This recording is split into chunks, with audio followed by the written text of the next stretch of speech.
Sa isang liblib na baryo sa San Mateo, bumalik si Mang Elias, isang simpleng magsasaka na matagal ding nanirahan sa Maynila. 20 taon siyang nagtrabaho bilang kargador, ngulit nang humina ang katawan, naisip niyang bumalik sa probinsya, sa lupang iniwan ng kanyang ama. Tahimik ang daan, basa ang lupa, amoy hamog. Sa di kalayuan, maririnig ang tilaok ng manok na parang bumabati sa kanya. Sa bawat hakbang, ramdam niya ang bigat ng sapatos na puno ng putik at ang hangin, malamig, parang may dalang alaala ng nakaraan. Nang marating niya ang lumang kubo, binuksan niya ang pinto na halos kalawangin na ang bisagra.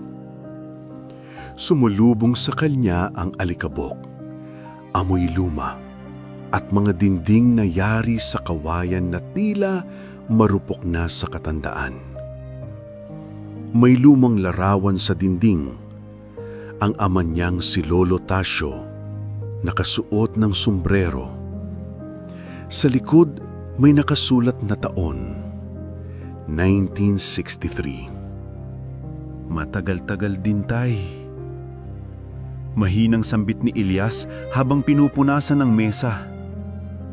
Habang inaayos niya ang mga gamit, napansin niyang tila iba ang anyo ng paligid. May ilang bahagi ng lupa na parang umangat at may mga bakas ng maliliit na paa sa gilid ng palayan. Mga yapak na hindi sa tao pero malinaw at sariwa. Baka lang daga, bulong niya. Pilit na pinakakalma ang sarili. Ngunit bago siya pumasok sa loob ng kubo, napansin niyang gumagalaw ang damo sa di kalayuan. Parang may nagmamasid sa kanya mula sa ilalim ng lupa. Kinagabihan, malakas ang hangin. Ang bubong ng kubo ay kumakalansing sa bawat bugso. Habang nag-aayos si Elias ng mga binhi, may narinig siyang mahina, parang bulong mula sa lupa. Napatigil siya. Tumingin sa paligid, pero wala namang kasama. Ang tunog ay parang nanggagaling sa ilalim ng sahig.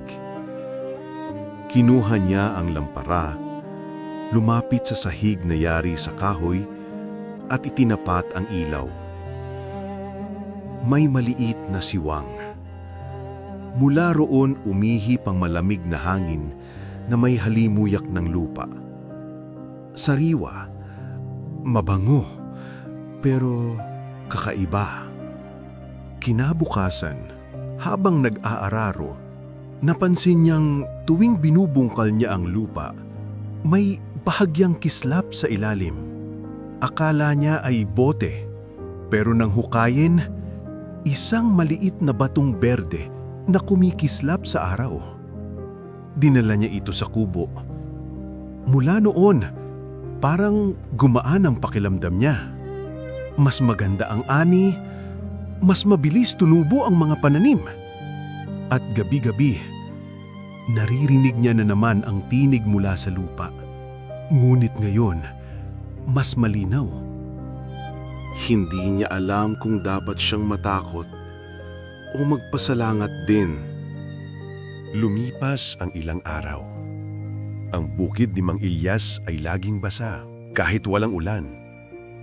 Luntian ang mga halaman at tila masigla ang lupa. Ngunit may kakaibang kapalit. Sa tuwing sumisilip siya tuwing madaling araw, nakikita niyang parang may maliit na anino na naglalaro sa gitna ng taniman. Isang nilalang, maliit, baluktot, nakasuot ng kupas na damit at may matang kumikislap sa dilim. Hindi siya nagsalita. Pinanood lang niya mula sa bintana.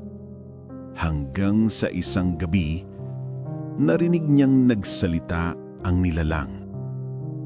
Tumigil ang hangin. Lumamig ang paligid.